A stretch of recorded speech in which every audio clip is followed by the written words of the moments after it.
Muy buenas noches, tengan todos ustedes. Soy el doctor Eduardo Antonio Lara Pérez.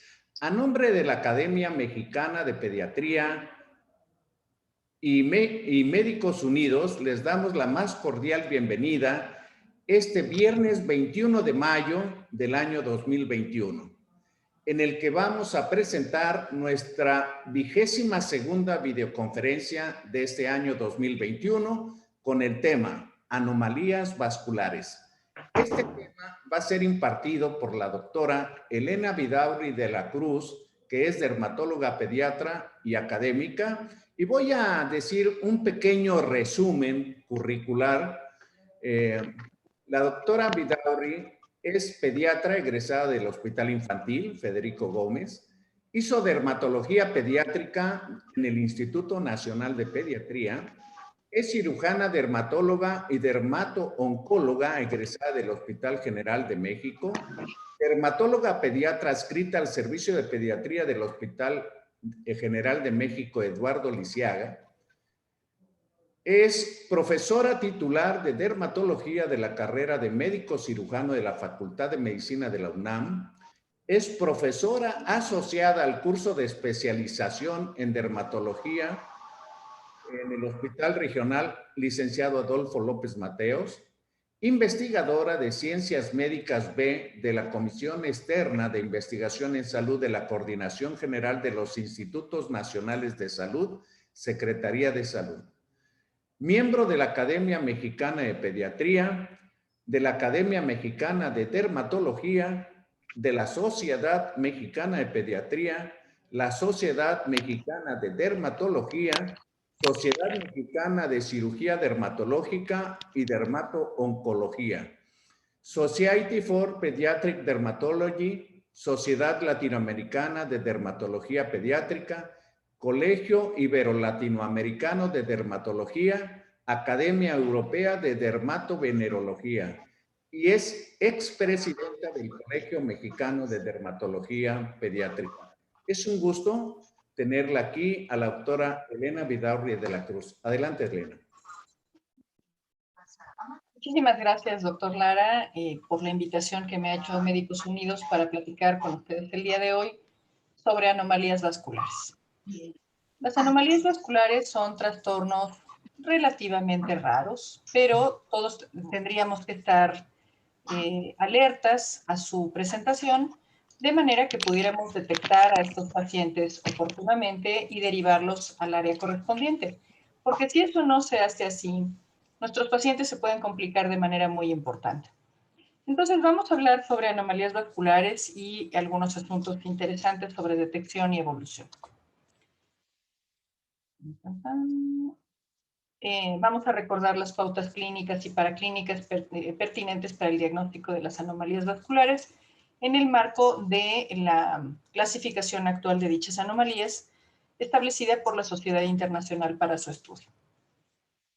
Las anomalías vasculares son relativamente raras, pero no significa que no las veamos nunca. Este es un estudio que se publicó en 2012, en donde se atendió a 578 mujeres embarazadas y sus hijos, que fueron 594, durante los 9 meses siguientes al nacimiento. Este estudio se hizo en California, en una población económica y étnicamente diversa. Y aquí podemos ver que 0.3% de los recién nacidos tuvieron una mancha capilar, es decir, una malformación vascular antes llamada en vino de Oporto. 4.5% tuvieron hemangiomas, 0.3% tuvieron hemangiomas congénitos no involutivos o rápidamente involutivos. Y si se desglosa por etnia, vemos cómo los hispánicos tienen 6% de hemangiomas, 1.5% de manchas café con leche, los pretérmino tienen 10% de hemangiomas y los niños de término tienen 4.3% de hemangiomas y 4.3 hemangiomas congénitos. ¿En dónde se sitúa esta estadística respecto de otras? Bueno, vean ustedes cómo aquí están la mancha salmón, es este nevo salmón, la malformación vascular capilar y los hemangiomas. Y aquí está la estadística de otros estudios en diferentes partes del mundo y en diferentes épocas.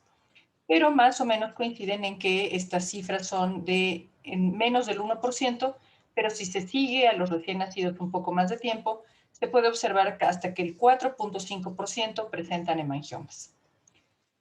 Entonces, entre el 1 y el 4% de los recién nacidos pueden presentar alguna anomalía vascular que da alteraciones en la calidad de vida y que puede tener morbimortalidad asociada.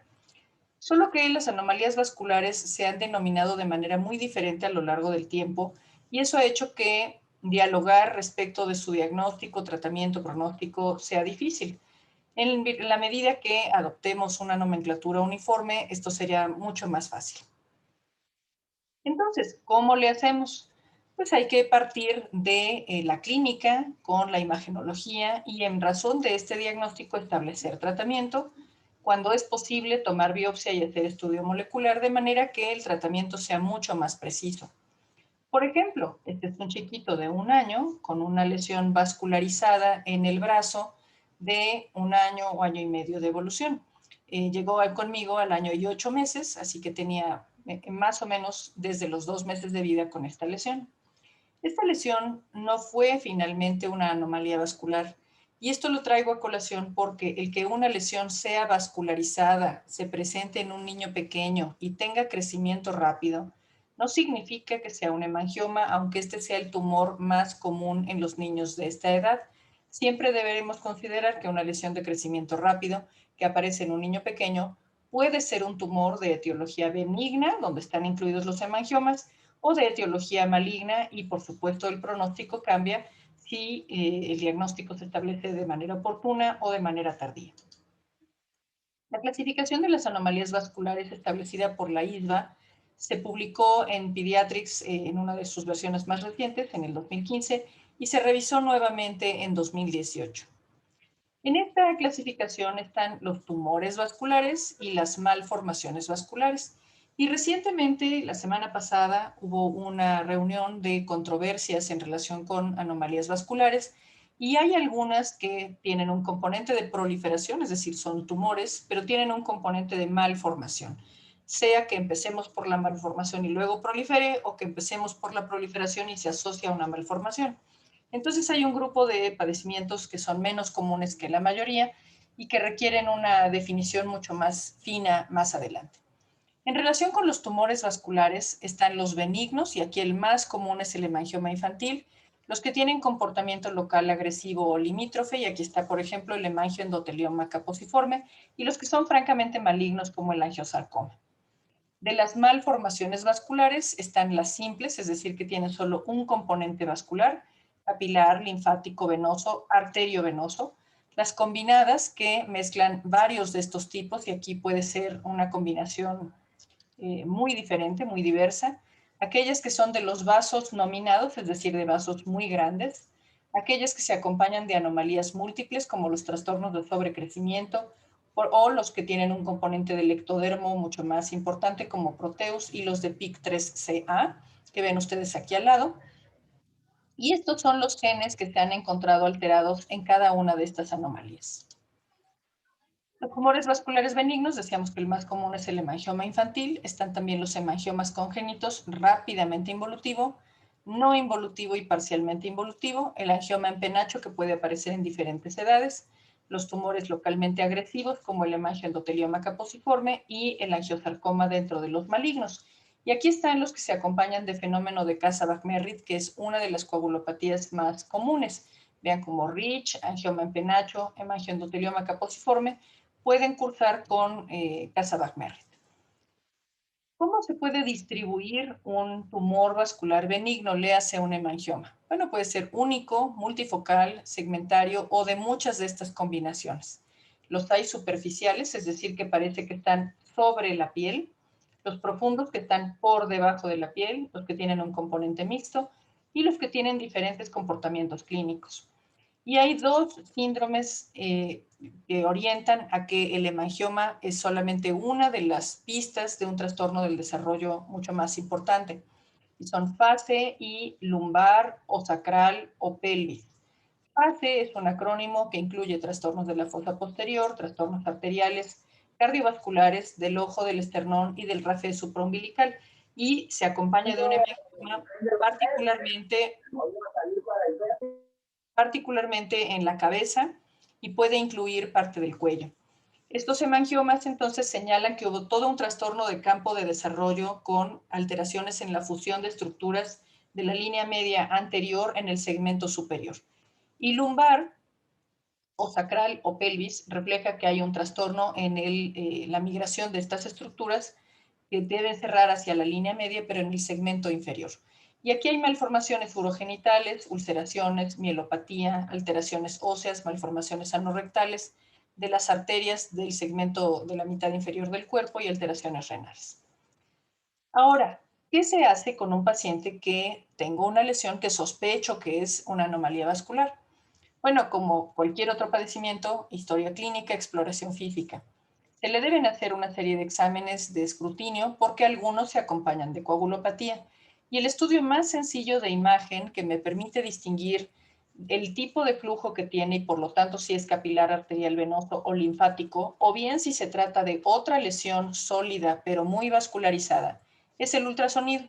El ultrasonido con Doppler está disponible prácticamente en cualquier lado, no se requiere sedación para que el niño se estudie, no le molesta el estudio, entonces se puede obtener con un costo relativamente bajo y nos puede dar muchísima información. Si tenemos una malformación de alto flujo, bueno, pues es una malformación arteriovenosa y requerirá una angiografía, que es un estudio secundario.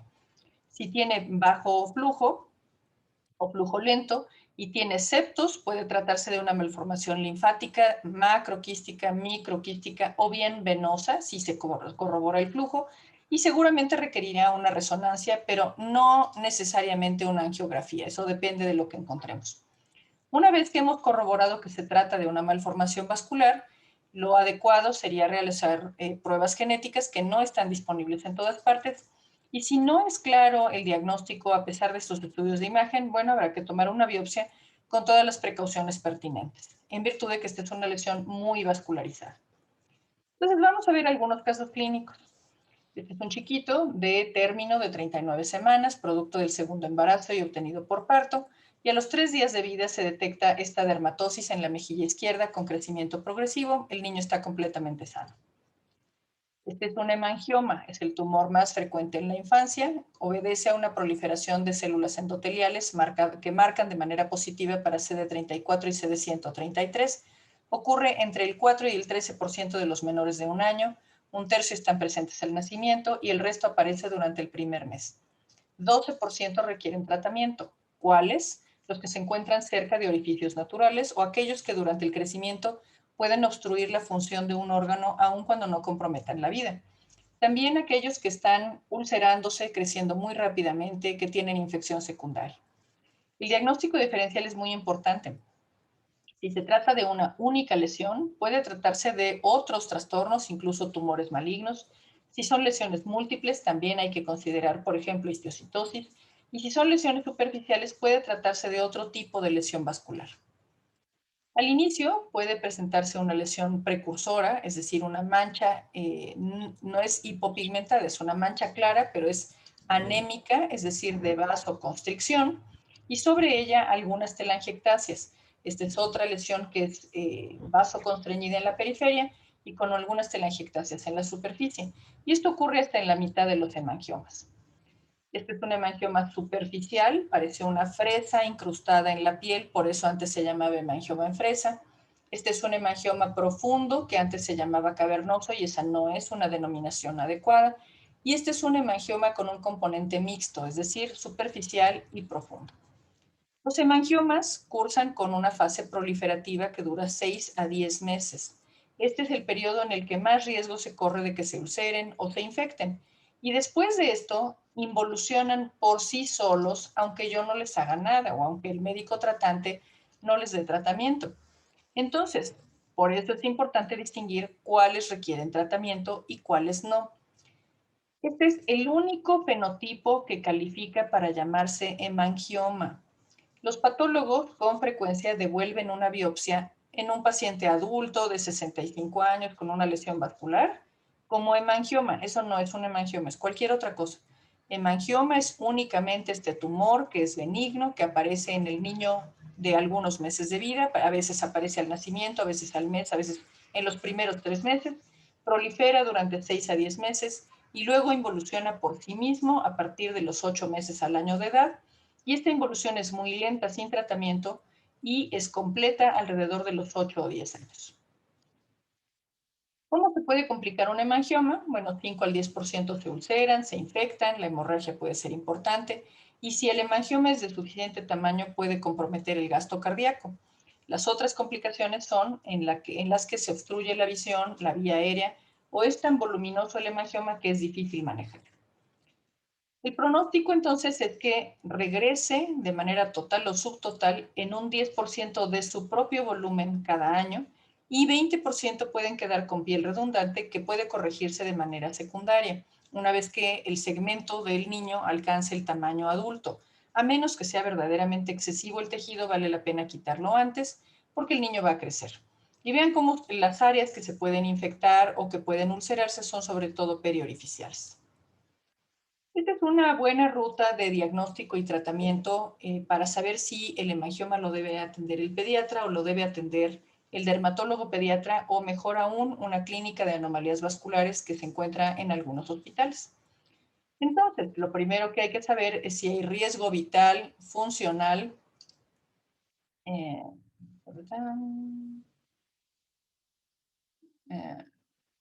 en un momento contesto, doctor Oakley, en relación con las lesiones faciales.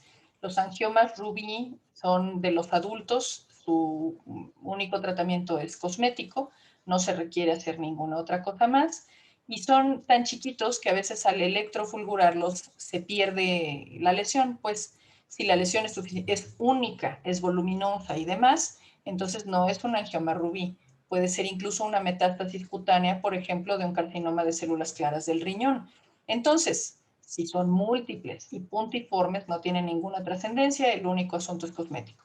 Si es única, reciente, de crecimiento rápido, todo lo que se quita se envía con el patólogo porque de repente se requiere un manejo especializado porque hay sorpresas en el tratamiento. Bueno, entonces, en un niño, lo que debemos evaluar es si hay riesgo vital, funcional o de secuelas. Si es así, se debe derivar a un hospital que maneje anomalías vasculares y ahí se confirmará o no el diagnóstico.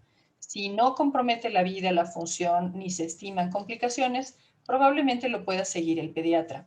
Mi sugerencia es que de todas formas se evalúe por el dermatólogo pediatra. He tenido muchos pacientes que tienen una lesión que se sospechó como hemangioma y, bueno, no hay que hacerle nada y no es un hemangioma. Se debe dar seguimiento estrecho hasta el tercer mes de vida y valorar el riesgo en cada visita. Si se corrobora que esto es un hemangioma, bueno, pues las complicaciones potenciales son ulceración, obstrucción de la vía ocular, obstrucción de la vía aérea y evaluar sus asociaciones como ya lo platicamos antes. En algunos casos se requieren pruebas complementarias, pero la más simple es eco con Doppler para estimar el flujo y establecer si se trata de una lesión con componente arterial o no. ¿Cuál es el riesgo de complicaciones? Se puede medir en alto, intermedio o bajo con los siguientes parámetros. Si es una lesión segmentaria, es decir, sigue un campo de desarrollo, antes llamado o mal llamado dermatoma, porque no es un territorio de inervación, sino un territorio de campo de desarrollo, y mide más de 5 centímetros en cualquier parte de la cara o más de 5 centímetros en la barba, o bien en la región lumbosacra, o está en la punta nasal, la glabela, el filtrum o el centro de la mejilla y mide más de 1.5 centímetros, o deforma el contorno del labio, o está alrededor del ojo, del oído, de la areola o se ha ulcerado. Todos estos son factores de alto riesgo que obligan a tratamiento farmacológico de este hemangioma. Una lesión de riesgo intermedio es en cualquier otra localización en la cara, en las manos, en los pliegues o segmentarios en cualquier localización o pedunculados. Y riesgo bajo aquellos que son superficiales en cualquier otra localización o profundos o mixtos pero pequeños. Este, por ejemplo, es un hemangioma que sigue un trayecto segmentario de un campo de desarrollo. Y este paciente recibió tratamiento farmacológico porque tenía fase, es decir, estas anomalías de la fosa posterior y demás. Y quedan estas lesiones residuales una vez que se ha resuelto el hemangioma. ¿Cuáles son los genes que se han asociado o los factores que se han asociado al crecimiento de estos hemangiomas? Bueno, hay hiperplasia endotelial, neoangiogénesis y alteraciones genéticas, sobre todo del factor de crecimiento vascular endotelial, que se asocian con este crecimiento de los hemangiomas. Y la histología de uno de los hemangiomas incluye células endoteliales progenitoras de hemangioma y células tallo de hemangioma, que son promotoras de angiogénesis y vasculogénesis. Y por lo tanto, hay aquí un blanco terapéutico potencial con todas estas moléculas pequeñas, con aflibercept, axitinib, bevacizumab, etcétera, cuyos blancos son diferentes subunidades del factor de crecimiento vascular endotelial. Las poblaciones celulares que expresan marcadores de troncalidad en las anomalías vasculares pueden tener diferentes mutaciones en genes importantes para el crecimiento, como aquellos que están en la vía RAS, en la vía P3KCA, en la vía ERK-MAP quinasa, o estos que son GNAQ, que son RNasas y ATPasas que están en la superficie. La célula que origina el hemangioma endotelial es una célula que prolifera de manera aberrante en el endotelio y que deriva del mesodermo con fenotipo de la cresta neural. Es decir, es una célula intermedia, tanto del ectodermo o con componente del ectodermo con componente del mesodermo. Otro gen que puede participar importantemente de la supervivencia de estas células endoteliales es BCL2, que es un gen que inhibe la apoptosis y que se ha encontrado alterado en muchas formas de cáncer. Esto no significa que los hemangiomas sean cáncer, sino que los oncogenes, que son genes que regulan el crecimiento celular, están alterados en estos hemangiomas.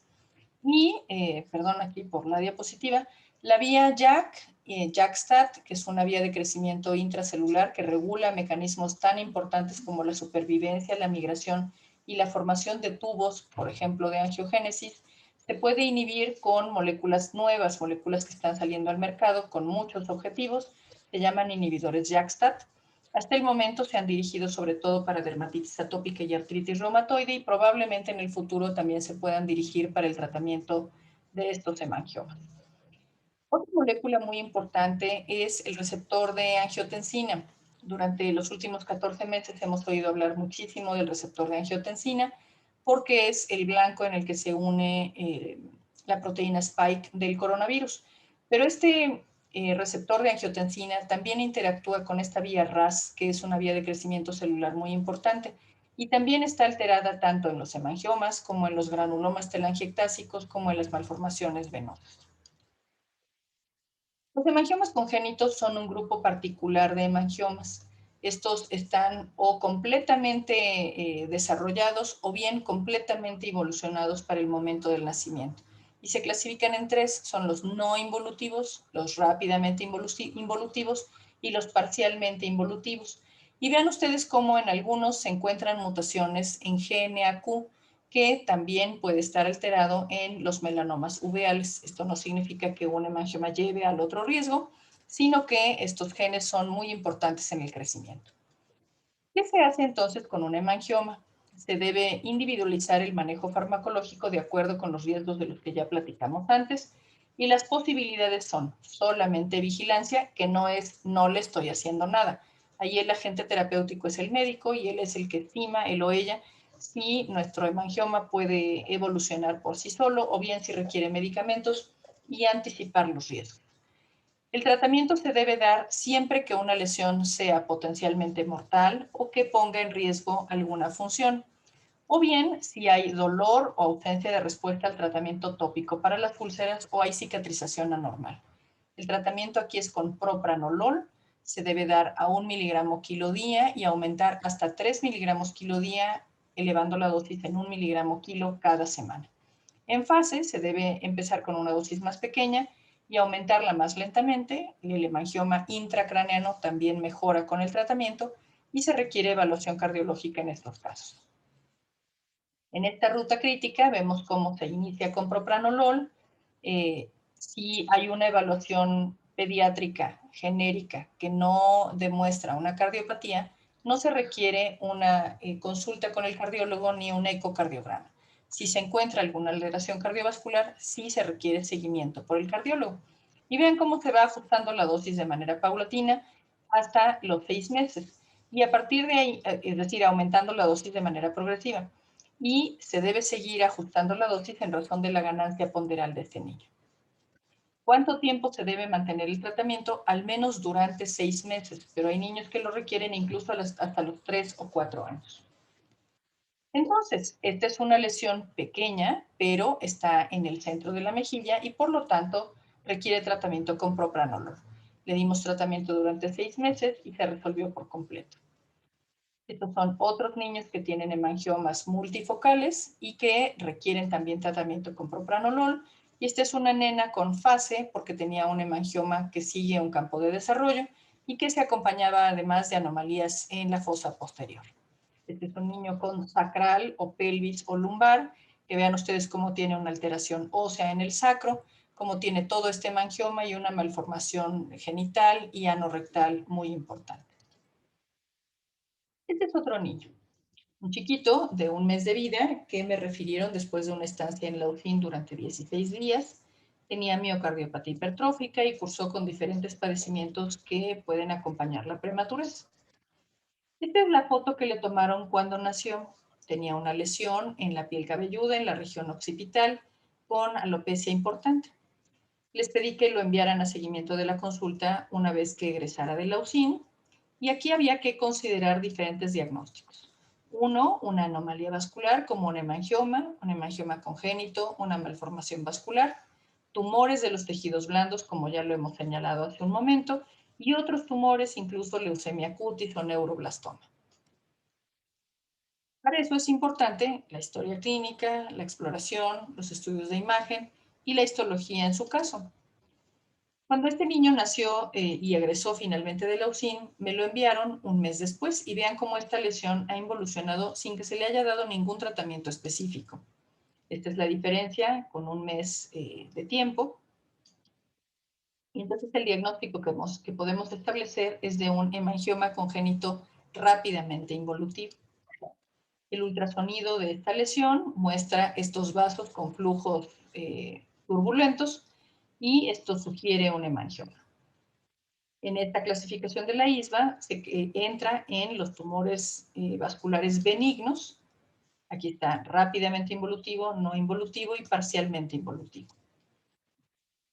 Estos son tumores menos frecuentes. El diagnóstico se puede hacer de manera prenatal. Los rápidamente involutivos hasta el año de edad involucionan casi completamente. Los no involutivos no tienen ninguna diferencia y los parcialmente involutivos lo hacen de manera muy discreta. Este es un caso de la literatura y vean cómo se repite este flujo turbulento cuando se hace un ecodoppler. Se han encontrado alteraciones en GNAQ, en los hemangiomas rápidamente involutivos y también en los no involutivos. GNAQ es una proteína que está en la superficie y que se encuentra alterada tanto en los hemangiomas como en el síndrome de Sturge-Weber y se comunica con esta vía BRAF, MER, MEP, MEC, ERK y MAP kinase. ¿Y qué pasó con este niño? Bueno, esta es al mes de edad cuando llegó conmigo, no tenía ningún síntoma neurológico ni trastornos de la coagulación. Esta es 1 mes después, esto es 2 meses después, 3 meses después y al año de edad. Y vean ustedes cómo ha disminuido sin ningún tratamiento médico y hay repoblación de la piel cabelluda de manera paulatina. Entonces, esto es un hemangioma rápidamente involutivo, habitualmente no requiere biopsia, pero sí se requiere seguimiento para estimar complicaciones. Acerca de las malformaciones vasculares, hay algunas en donde se ha detectado mutaciones de GNAQ, sobre todo las capilares. En las telangiectasias hay otras alteraciones genéticas y las vamos a ver con un poco más de detalle. En las malformaciones vasculares vemos cómo hay alteraciones tanto en el factor de crecimiento vascular endotelial como en la vía RAS, MEC, ERK. Aquí están las malformaciones vasculares capilares. Y vean ustedes cómo, aquí está GNAQ, del que ya hablábamos hace un momento, y cómo estas proteínas se comunican con esta vía de crecimiento celular tan importante, que es BRAF, MEC, ERK, y también con esta vía PIK3CA, en donde hay alteraciones en las malformaciones vasculares venosas y linfáticas. Todas estas son malformaciones vasculares capilares, pero cada una tiene un fenotipo distinto y un pronóstico distinto. Esta es la típica mancha en vino de Oporto, esta se llama nevo róseo o rosado, Esta se llama nevo anémico y aquí lo que tenemos es un tejido muy susceptible a la vasoconstricción. Esta se llama cutis marmorata telangiectásica congénita. Estos son angioqueratomas. Estas son telangiectasias hemorrágicas hereditarias y esto es una mancha salmón. Y algunas se asocian con trastornos hemorrágicos en otros sitios y otras no. Las malformaciones vasculares capilares entonces son mancha salmón, que es la que vemos en los niños pequeños aquí en la frente, o en el filtrum o en la región occipital. La mancha en vino de Oporto, que puede ser simple o formar parte del síndrome de Sturge-Weber o de otros síndromes de sobrecrecimiento. La mancha reticulada o rosada, que puede acompañarse de microcefalia o de megalencefalia. Cutis marmorata telangiectásica congénita o telangiectasia hereditaria hemorrágica. Las malformaciones linfáticas pueden ser quísticas, macroquísticas o asociadas con diferentes padecimientos de tejidos derivados del mesodermo, y en algunas se han detectado ya trastornos, por ejemplo, de las conexinas o de proteínas específicas de crecimiento celular. Las malformaciones vasculares venosas comunes tienen mutaciones en TIE2 y en PIK3CA, igual que las familiares. Y algunas particulares tienen mutaciones en otros genes de comportamientos específicos en estas malformaciones capilares. Las linfáticas tienen de manera más o menos común mutaciones en PIK3CA, sean macroquísticas como en este niño, o microquísticas o mixtas. Y saber estos genes que están alterados en estas malformaciones es muy útil porque nos da un blanco terapéutico, y lo vamos a ver un poco más adelante. Las malformaciones arteriovenosas también tienen alteraciones en MAP quinasa, igual que las fístulas arteriovenosas congénitas. Y está en este grupo de trastornos de sobrecrecimiento relacionados con PIK3CA, y aquí están Klippel-Tremoney, CLOVES, FABA, GLAPO y otras, y vean cómo todas estas tienen sobrecrecimiento de las extremidades o de algunos segmentos corporales. Se han encontrado también mutaciones de PIK3CA en diferentes tipos de cáncer. Este chiquito, por ejemplo, tiene un trastorno de sobrecrecimiento segmentario. Vean ustedes cómo se le ve este brazo un poco más hipertrófico y esta pierna un poco más hipertrófica.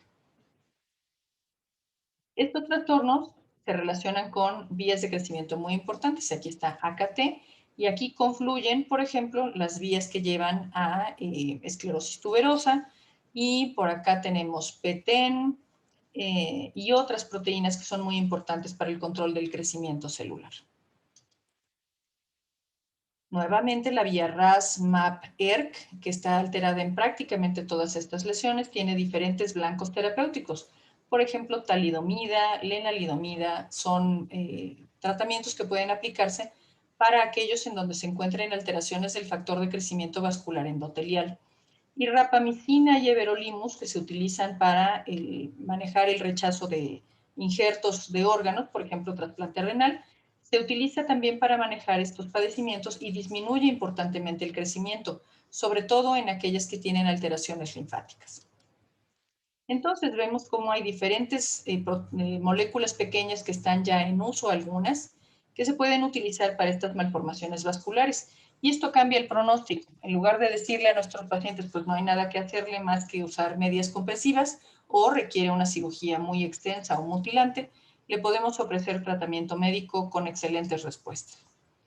Aquellos que se asocian a coagulopatía son algunos casos específicos y no todos se asocian a fenómeno de Casa-Bach-Merritt. Algunos pueden tener CID crónica o subaguda y requieren el tratamiento pertinente por parte del hematólogo. Hay una lista de lesiones que aún no están adecuadamente clasificadas y esto seguramente cambiará en los años siguientes y en la medida que se hagan estudios genéticos mucho más definidos. Yo estoy a sus órdenes si tienen alguna pregunta y agradezco mucho su atención. Muchísimas gracias, doctora Vidaurri. Pues sí que es extenso, o sea, creo que todos los médicos que ya tenemos años en ejercicio, pues hemos visto hemangiomas y de hecho vemos todos los días, por decirlo algo, nada más que son las formas más simples. Esto que has planteado me deja algo que viví hace unos años porque tuvimos un paciente con hemangiomas múltiples, de esos que van creciendo poco a poco, y los tratamos hace muchos años que se podía conseguir interferón. Ahora es muy difícil conseguir interferón en México y trataron a ese paciente y evolucionó espectacularmente bien. Por ahí también, no sé, a lo mejor yo estoy confundido o me confundí, pero había un gran hemangioma que la particularidad, sobre todo de ese tipo como cavernoso, que tiende a crecer y empieza a secuestrar plaquetas. Ujú. De hecho, creo que se le llama así, es un tumor secuestrador de plaquetas. ¿Qué pasa con eso? ¿Sí responden al interferón? El interferón, igual que los esteroides en altas dosis, se utilizaron mucho hasta quizá el año 2000 más o menos. Se dejaron de utilizar porque apareció el uso del propranolol que ocurrió por un hallazgo aleatorio. Se describió su uso primero o su utilidad en los pacientes con hemangiomas en un chiquito prematuro que tenía insuficiencia cardíaca y un hemangioma. Y se le dio el propranolol para el manejo de su insuficiencia cardíaca. Y quien lo estaba atendiendo vio que el hemangioma disminuyó de tamaño de manera dramática. Y entonces dijo, bueno, a lo mejor entonces el propranolol u otros beta-bloqueadores se pueden utilizar para modular el crecimiento de los hemangiomas y con menos efectos indeseables y de menos gravedad que utilizar corticoides a 2 o 3 miligramos kilo día, que eso producía Cushing rápidamente y niños con sobrepeso, hipertensión y demás, además de la inmunosupresión. Y el interferón, había pacientes que sí respondían de manera espectacular, estoy de acuerdo, pero había otros que nada más tenían síndrome gripal y no mejoraban ni un poco el hemangioma y no había ninguna diferencia. Los hemangiomas o los tumores vasculares que tienen coagulopatía habitualmente no son hemangiomas. Lo que pasa es que, regresando a esta necesidad de utilizar una nomenclatura uniforme, antes, a muchas lesiones diferentes se les llamaba hemangioma, o sea, todo tumor vascular es igual a hemangioma. Y no es así. Se ha ido delineando de manera paulatina que hemangioma es únicamente el que aparece en el primer mes de vida, raramente aparece al nacimiento, y tiene un fenómeno de proliferación en los primeros 6 a 8 meses de vida, y después solito, sin que se le haga nada, disminuye de tamaño hasta involucionar de manera completa. ¿Cuándo conviene tratarlos? Bueno, pues cuando en este periodo de los primeros 6, 8, 10 meses de proliferación está comprometiendo una estructura, está comprometiendo una función o se complica con ulceración o infección. El tratamiento implica darle a un chiquito propranolol en dosis creciente para obligar a este hemangioma a involucionar. Las otras lesiones vasculares que son enormes y que tienen un comportamiento de coagulopatía no son hemangiomas. Habitualmente son hemangioendoteliomas caposiformes y no van a responder a propranolol. Esos pueden requerir vincristina o pueden requerir sirolimus o pueden requerir otros tratamientos que se han usado a lo largo del tiempo y manejo conjunto con el hematólogo. Un hemangioma vulgar y corriente habitualmente no se complica con coagulopatía. Muy bien. Entonces, aclarando un poco más, el Sturweber, Dimitri, ¿lo consideramos hemangioma? El Sturge-Weber es una malformación vascular capilar, no es un hemangioma. El hemangioma prolifera, es un tumor en el sentido biológico, no es maligno, pero sí tiene un comportamiento de proliferación. Las malformaciones no proliferan, esas solo se van dilatando conforme avanza el tiempo. Entonces, la mancha vascular como la que tenía Gorbachev aquí, es una persona de vida pública, que era muy notoria, en esta área, bueno, pues no causa mayores molestias, pero quien la tiene, por ejemplo, acá en la mejilla y no se dio tratamiento en la vida temprana, puede engordar la piel y ocasionar sobrecrecimientos en algunas áreas más adelante en la vida, deformar el tejido blando y demás. Se puede acompañar de angiomatosis encéfalo-trigeminal, o sea, lesiones en las meninges, y eso va a ocasionar convulsiones, retraso mental, etc. Se tiene que tratar, pero no va a responder la malformación del tratamiento con propranolol. No se sabe aún cuál sea el mejor tratamiento para una malformación vascular capilar probablemente el mejor tratamiento sea extirpar la malformación, pero eso requiere, si nuestro niño tiene Sturge-Weber, bueno, pues hacer una cirugía de cráneo para extirpar o embolizar o resolver estas lesiones vasculares. Muy bien. Preguntan aquí la doctora Ana María García García. En su experiencia, ¿qué tan frecuentes son los efectos como taquicardia e irritabilidad extrema en los niños manejados con propanolol? ¿Qué hacer ahí? Gracias, doctora García. No es que a todos los niños les ocurra, pero sí puede ser muy notorio que algunos niños tengan, por ejemplo, mioclonías o que tengan trastornos del sueño, que les cueste mucho trabajo dormir. ¿Qué se hace? Bueno, se puede disminuir la dosis en estos pacientes, o bien si la lesión es muy pequeña, pues no dar tratamiento sistémico con propranolol oral, sino dar un beta bloqueador tópico como timolol. En otros países hay timolol en gel y se puede aplicar 2 gotas en la mañana y 2 gotas en la noche, de manera que eso vasoconstriña de manera local y no le dé los efectos sistémicos a estos niños. Hay que evaluar cada hemangioma de manera particular. Muy bien. Quiero regresar a lo del... el doctor Roberto Rodríguez. Me parece que Roberto tiene una experiencia ahí con propanolol. Adelante, Roberto. Sí, buenas noches, doctora. Qué bonita plática. Muchas Hay algunas cosas que considerar, ¿no? Como todos los síndromes, pues el síndrome tiene una serie de síntomas básicos. O sea, quitarle el hemangioma capilar a un niño con síndrome de Sturge-Weber no significa nada, porque el paciente pues va a tener todas aquellas características propias del síndrome. Retraso mental, calcificaciones generales, confusiones, etcétera, etcétera, etcétera. Entonces, quitarle el hemangioma pues no significa nada, porque el paciente va a seguir teniendo su síndrome. Totalmente de Eso es por acuerdo. una parte. Tratar la malformación vascular capilar no le va a resolver el padecimiento neurológico. Estoy totalmente de acuerdo. Por otra parte, es importante porque también en mi plática que hizo en el hemangioma infantil, intervino una doctora cardióloga que, discúlpenme, no me acuerdo de su nombre, y mencionaba la palabra propranolol. Y bueno, si uno se mete al PubMed y le pone propranolol, pues aparecen todos los artículos de ese medicamento. En español se debe pronunciar propanolol, que es así como aparece en español. Entonces, estamos en una plática en español, pues debería ser propanolol y no propranolol. Esa es una cosa que yo quería decir desde la plática anterior, pero a veces dicen, no, pues es que se ve muy agresivo ese Roberto Rodríguez García, y dije, no. Mejor no comento nada, pero bueno, ya que estamos aquí en esta cuestión de la ciencia y a veces es un poco pesada, pues la palabra correcta en español sería propanolol y la palabra en inglés sería propranolol. Yo tengo un paciente con síndrome de Sturge,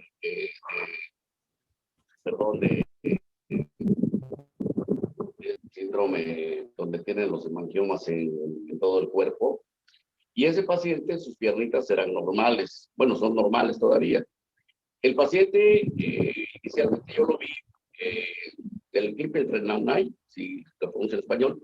Ese paciente, la madre me dice, oye, doctor, no quiero usted ver a mi niño porque este niño donde quiera que voy, ya quiero ver. Y lo llevo por un lado y ya quiero ver. Y lo llevo por otro lado y ya quiero ver. Y bueno, pues vamos a revisarlo. Lo reviso y le encuentro los hemangiomas en todos lados del cuerpo, en la cara nada, solamente en el puro cuerpo, pero grandes, muy grandes. Y entonces dije, bueno, pues vamos a ver qué tiene, ¿no? Dije, no, pues yo quiero saber qué tiene. Total, que le llegué al diagnóstico del Klippel-Trenaunay con las dos extremidades inferiores normales. Le hacemos los estudios de riñón y encontramos un riñón demasiado grande, todo lleno de vasos sanguíneos.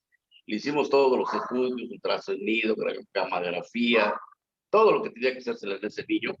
Y finalmente, pues dijimos a la madre pues, que habría que quitarle el riñón porque en cualquier rato pues, pudiera tener hemorragia ese riñón conforme fuera creciendo y pues el niño iba a fallecer en ese instante.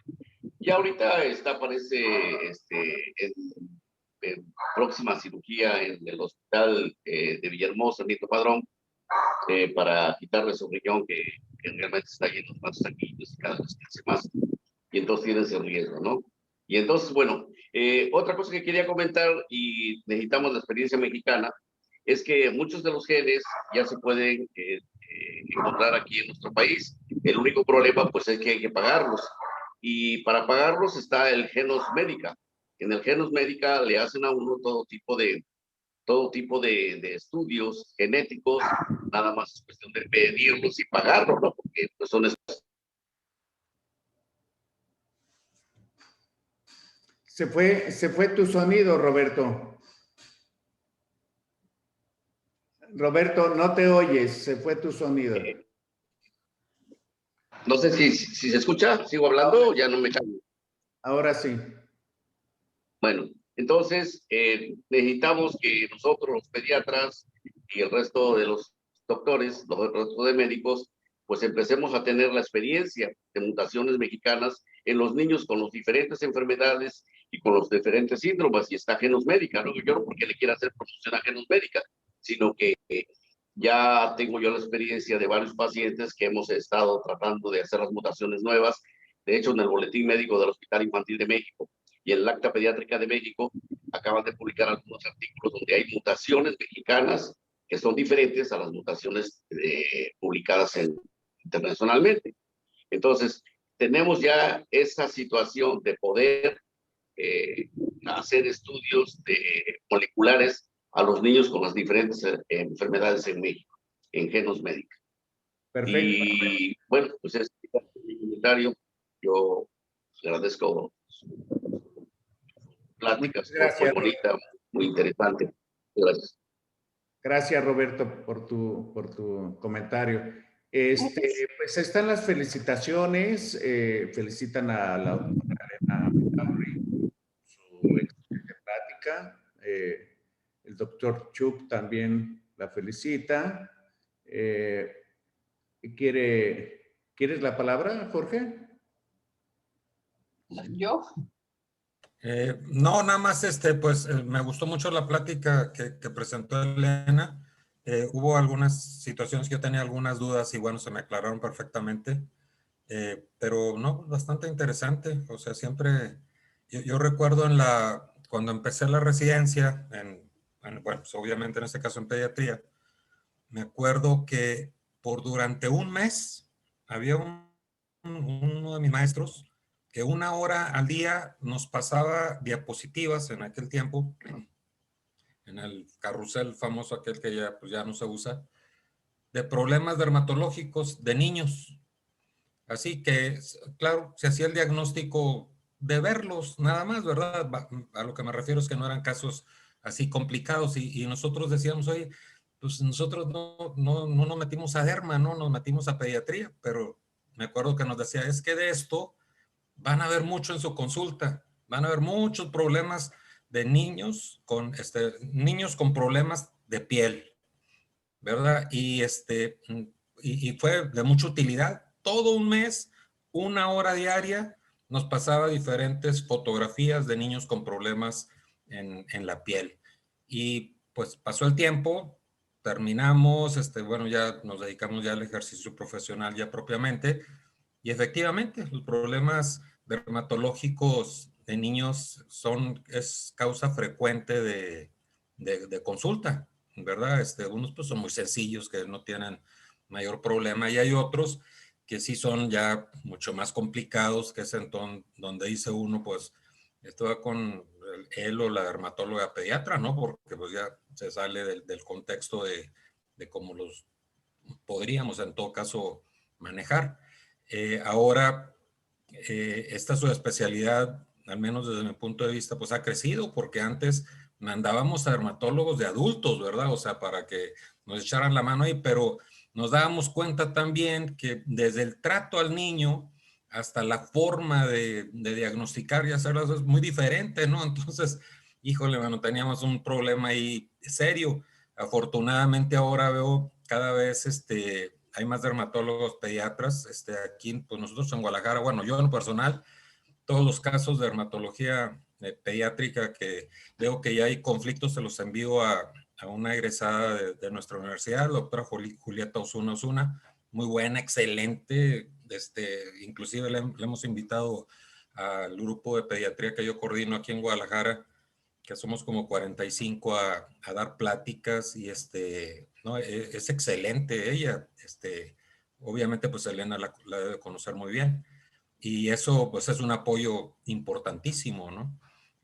Y yo pues te felicito, Elena, de veras me gustó mucho tu plática. Muchas gracias Jorge Chuck por tu comentario. El doctor Javier Rodarte dice, ¿alguna consideración especial para el hemangioma ulcerado? Sí, cómo no. Muchas gracias, doctor Chuck. En efecto, la dermatología pediátrica ha crecido mucho. En México se fundó la especialidad en 1973 por el doctor Ruiz Maldonado en el Instituto Nacional de Pediatría. En el mundo se fundó un poco antes, como en los 50s en Italia y en los 70s u 80s en Estados Unidos y en Canadá.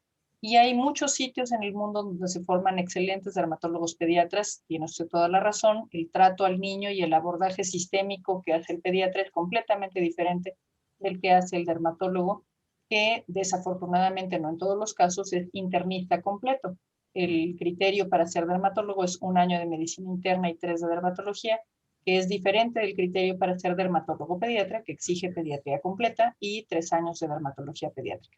La doctora Julieta Osuna es una estupenda dermatóloga pediatra, hemos trabajado juntos en muchos proyectos y es excelente en su trato, excelente en su capacidad diagnóstica y en su capacidad terapéutica, es una excelente médica. Hay otros dermatólogos pediatras de igual excelente calidad en Guadalajara y en muchos sitios del país. Aquí está con nosotros Javier Rodarte, que por supuesto es un excelente dermatólogo pediatra que tenemos la fortuna de que nos acompañe. En relación con las observaciones del doctor Rodríguez acerca del propranolol, le comparto, me voy a permitir compartir mi pantalla. Esta es una base de datos de medicamentos disponibles en México, se llama Actuamed, es gratuita, ustedes se pueden registrar y buscar ahí cuáles son los medicamentos con la sal que buscan, las presentaciones en tabletas, en suspensión y etcétera. Y aquí viene propranolol, hasta donde yo tengo entendido, así es como se escribe y pronuncia en español. Si estoy equivocada, le agradeceré que me haga llegar la fuente, porque la sal, hasta donde yo sé, es propranolol y así se encuentra en las bases de datos farmacológicas de los medicamentos disponibles en México, no solo en inglés. En relación con los estudios genéticos, sí, por supuesto que son importantes. Genos Médica y su director, que es el doctor Leonardo Mejía, es un excelente genetista. Tengo el gusto de conocerlo desde hace muchos años. Trabaja de manera muy seria y muy profesional. Por supuesto que tiene que cobrar. La genética, los estudios que hace tienen un costo y ese hay que cubrirlo. Y en algunas instituciones públicas se cuenta con algunos paneles de detección de algunas mutaciones. Desafortunadamente, la medicina pública no ha considerado una inversión importante comprar todos estos kits de diagnóstico genético y sería bueno hacerlo. Pero sí, estoy de acuerdo, Genos Médica y algunos otros laboratorios de detección molecular están presentes en México y hay que acceder a ellos si es posible. En relación con la pregunta del doctor Javier Iván Rodarte sobre alguna consideración especial para los hemangiomas ulcerados, hay que dar manejo tópico a la úlcera. El mejor método para coagular la úlcera es con láser. No hay láser en todas partes. Y el siguiente método para manejarlo es propranolol. Tuve recientemente un chiquito que tenía un hemangioma ulcerado que ocupaba prácticamente todo el lado izquierdo del escroto. Y por supuesto el niño estaba irritable todo el tiempo, aquello sangraba muy fácilmente, se infectaba y demás. En cuanto le empezamos tratamiento con propranolol, la úlcera cerró rápidamente, el hemangioma disminuyó de tamaño y por supuesto la calidad de vida del niño mejoró. El hemangioma no estaba comprometiendo su vida, pero sí era importante resolver las molestias y, bueno, pues la piel del escroto es especializada y por lo tanto requería mantenerse en las mejores condiciones. Muchas gracias, doctora Elena Vidaurri. No sé si hay algún otro comentario. Yo quisiera pedirle a la doctora Elena Vidaurri nos diera un mensaje final para concluir esta plática. Muchas gracias por la invitación a Médicos Unidos, por las preguntas, y yo quisiera que todos aquellos que vemos niños consideremos que las anomalías vasculares, donde están los tumores, o sea, es decir, los hemangiomas y otros, y las malformaciones vasculares, capilares, linfáticas, venosas, estén presentes en nuestro diagnóstico diferencial de una lesión. Los niños requieren un abordaje especial cuando se tratan oportunamente tanto las malformaciones como las tumoraciones vasculares. Al niño le va mucho mejor. Pero si lo traemos danzando por todas partes y no lo referimos a las áreas especializadas para el manejo de anomalías vasculares, el niño tiene una peor calidad de vida y complicaciones que se podrían tratar efectivamente. Hasta hace algunos años había pocos tratamientos para estos trastornos. Ahora hay muchos más y hay muchos en investigación. Por lo tanto, lo adecuado es referir a estos pacientes a las unidades que tienen experiencia en el manejo de anomalías vasculares. En el Hospital General de México hay una clínica de anomalías vasculares que tiene más de 30 años, donde están radiólogos, genetistas, neurólogos, dermatólogos, pediatras, etcétera, cirujanos plásticos, es decir, se le puede dar el mejor abordaje a estos niños, y hay otras, por ejemplo, en el Infantil de México, por ejemplo, en el Instituto Nacional de Pediatría y seguramente en los centros de concentración de pediatría en diferentes estados en el país. Así que acérquense a ellos, sus niños, nuestros niños se merecen la mejor atención a la que puedan tener acceso. Muchas gracias, doctora Elena Vidaurri de la Cruz, por tan excelente plática. Tiene usted toda la razón. Yo invitaría a los colegas médicos de cualquier experiencia que cuando vean niños con problemas dermatológicos, no den vueltas, no los hagan perder tiempo. Mándenlos de inmediato con un dermatólogo pediatra. ¿Por qué? Porque el diagnóstico temprano y el tratamiento adecuado siempre va a ser más favorecedor para el pronóstico. Con esto concluimos esta 20ª plática de este año. Les agradezco mucho su presencia. Les invito a que visiten la página web del Congreso Virtual Internacional de Pediatría de Primer Contacto, donde, por cierto, va a haber un taller que va a coordinar la doctora Elena Vidaurri de la Cruz. Y les invito a que visiten la página, es una oferta académica excelente. Buenas noches y hasta pronto.